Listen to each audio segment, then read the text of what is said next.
I've been talking a lot about cortisol to people lately because I feel like cortisol's become kind of like an evil. Like we were blaming everything on cortisol now. It's like your face is puffy because of cortisol and you're not sleeping because of cortisol and you're fat because of cortisol and all of those things. And I'm having a very difficult time sometimes actually explaining to my clients that cortisol, first of all, is a good thing. It's actually more of a relax hormone than a stress hormone, but we don't think of it that way. That it is an anti-inflammatory, right?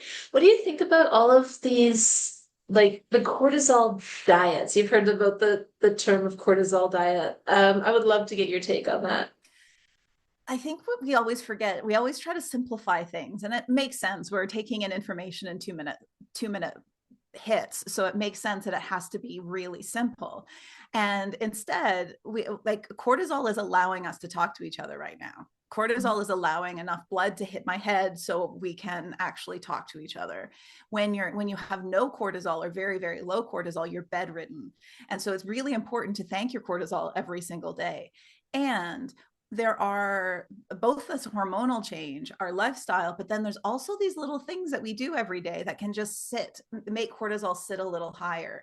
And I've yet to see a cortisol diet actually help balance cortisol, because cortisol, like a female body in your 40s, requires carbohydrates at every single meal to balance your hormones and to keep your cortisol balanced. And most of them are like, oh, your cortisol belly needs lower blood sugar, let's take out the carbs. It's like, well, then you're going to scream, your body's going to scream for them every night. So instead of being potatoes and sweet potatoes through the day, they become potato chips and candy and sugar at night, because the body will always win. It will always get what it wants. It will take a time when you're absolutely exhausted and overwhelmed to say, I am so desperate for energy. I know you know where the potato chips are. Can I talk you into this, please? And it will get more and more demanding the more and more restrictive you are. And when we just create some balance, when we find a balance, a way of eating that our body likes, and in perimenopause, that's easier because our body is so loud that when we find that balance, we find our sleep is better and our concentration is better and our hormone fluctuations are better. And especially in the early years of perimenopause, it can keep your progesterone, estrogen a little bit better balance, so your symptoms aren't so loud. And that hopefully will find its way to be a better balance in our 50s as well. But because it's not studied, I can only see what's happening right now. And so I can look at my clients. I haven't been able to follow them for a decade to see how does these changes help for the whole time. But it's hopeful that if we can keep a better balance in our early years of perimenopause, it will help with the later years as well. So you're saying low glycemic carbohydrates, but at every meal, rather than trying to not spike your, because everyone's saying you don't want to spike your blood sugar, and I Yeah. agree. But Yeah. there's ways of eating carbohydrates that are not spiking your blood sugar. Exactly. Whole food, starchy carbs with fiber. So, like making sure, like if that food still has the fiber in it, it will be digesting really slowly. And so that way you'll get the steady set of energy, which your body desperately wants. If instead you take them out and you eat chicken and salads all the time, you will be cold, miserable, and your cortisol will actually sit higher because of the stress of not having an easy access to glucose all the time. What are you finding when you're working like energetically, like with Touch for Health and all of the things that you do in the body of a perimenopausal person? I mean, definitely there is all of this stress on every level, right? Like we are talking about a lot of biochemistry and also looking at how diet and lifestyle support or do not support that. Um, but I was just in this health summit like last week, and I was talking about this, and I was saying that the number one thing I'm telling women to do, not because I set out that way, but because it's just what I keep seeing over and over again, is to balance their adrenals. And it's like as soon as you balance the adrenals, we are seeing just all of those symptoms of perimenopause get so much better. And now when I'm saying balance the adrenals, I'm usually talking more about like adaptogenic herbs and B vitamins and sometimes glandular support and those sorts of things. magnesium, like all the stuff that we know. Um, but I'm curious about it from the more food part too, because everyone that I talk to is coming in saying intermittent fasting, eat all the protein when you do eat, right? In your eating window, you're going to eat like, I don't know how many grams of protein people are saying they should be eating now, but it's 150. It's an enormous amount. 150? Yes, 100.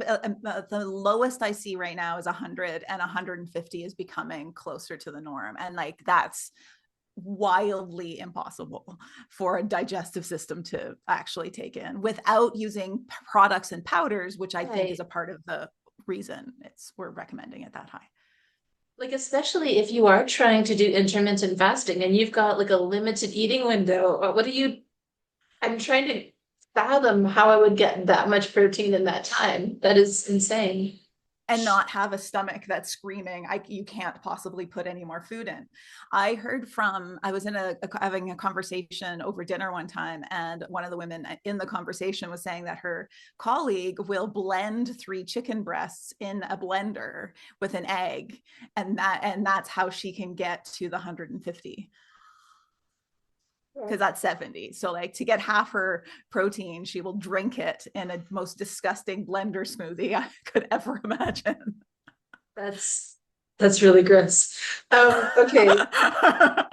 So So back I'm to the gonna adrenals and food.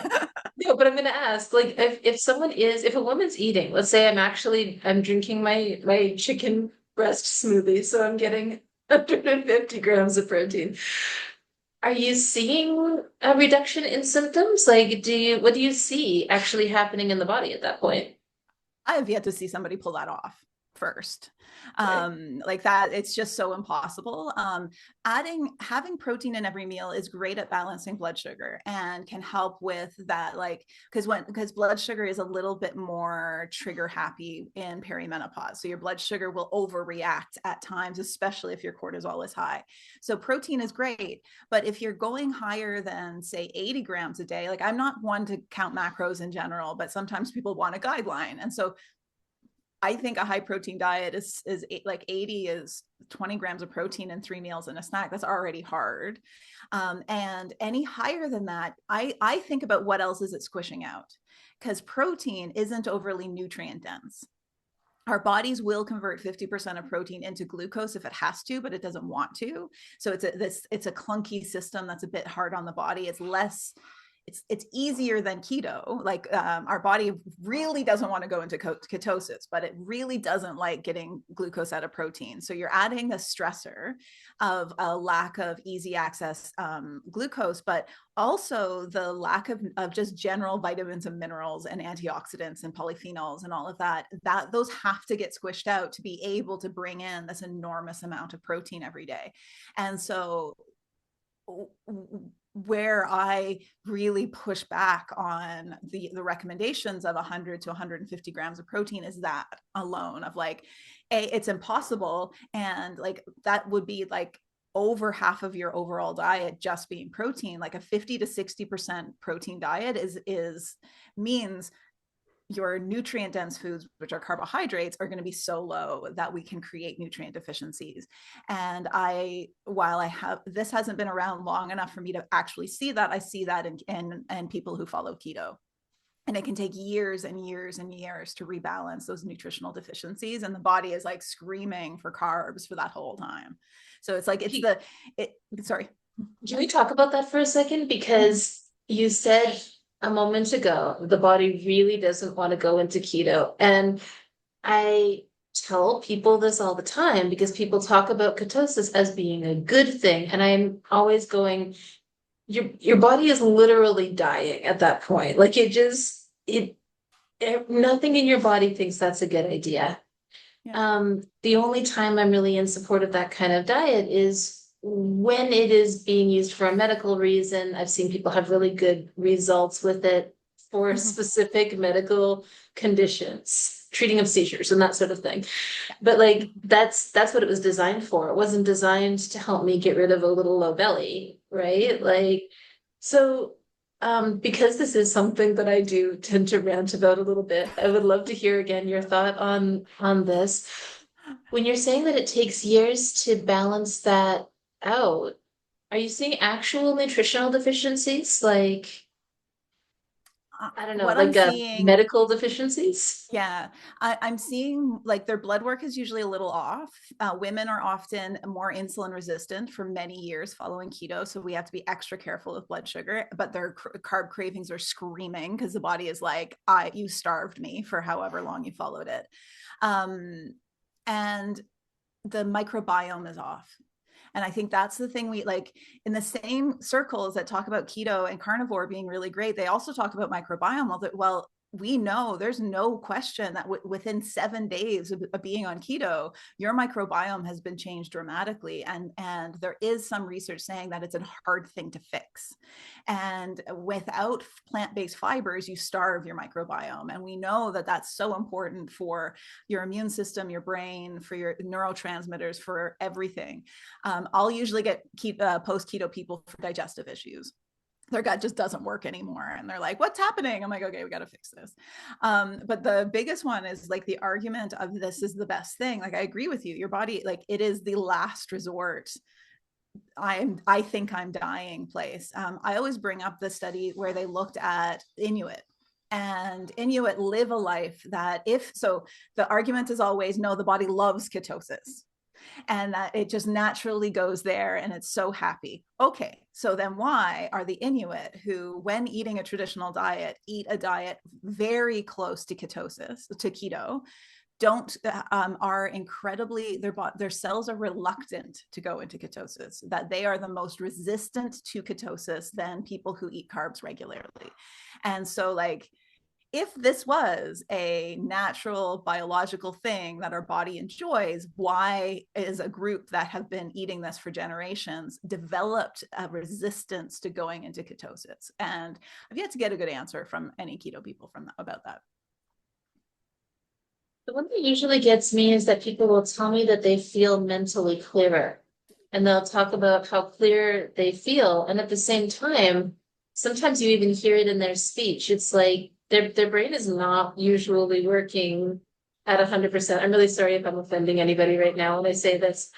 But for me, in my work, mental clarity is absolutely like the number one thing. And I've read enough that talks about the effects of low blood sugar on your brain, things that just show empirically that people do better on a test if you give them a glass of juice first. Like it's just really, really clear when we look at evidence that your brain needs glucose and thrives on that. And again, I'm not advocating for, spiking your blood sugar in crazy ways, but making it hard for your brain to receive the thing that fuels it doesn't seem like a great way of achieving mental clarity to me.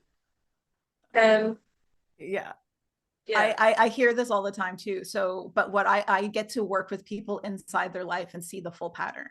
So, yes, inside keto, they feel clearer and they have more energy. That is probably the cortisol being a bit too high, and so therefore they're extra clear. Then it's also the difference between when they're not on keto, why they feel clear on keto, because when they're not on keto, their body is screaming for carbs, and so they might be almost like overly consuming refined carbohydrates. And when I mention this to them, they're often like, oh yeah, that's totally my pattern. And then not sleeping because their blood sugar's crashing, going up and down all the time. And so therefore they're tired. And it's more of the side effect of keto, not the keto in and of itself, that it's the difference between the two that makes them feel like when I'm on keto, I get clear. But like this week, this is the third time I've heard it. Like that's how common it is for women to say, I feel so much clearer when I'm on keto. It's just not sustainable. And it's like, oh, that's because it's just the difference between like the binge cycle post keto and the restriction when you're on it.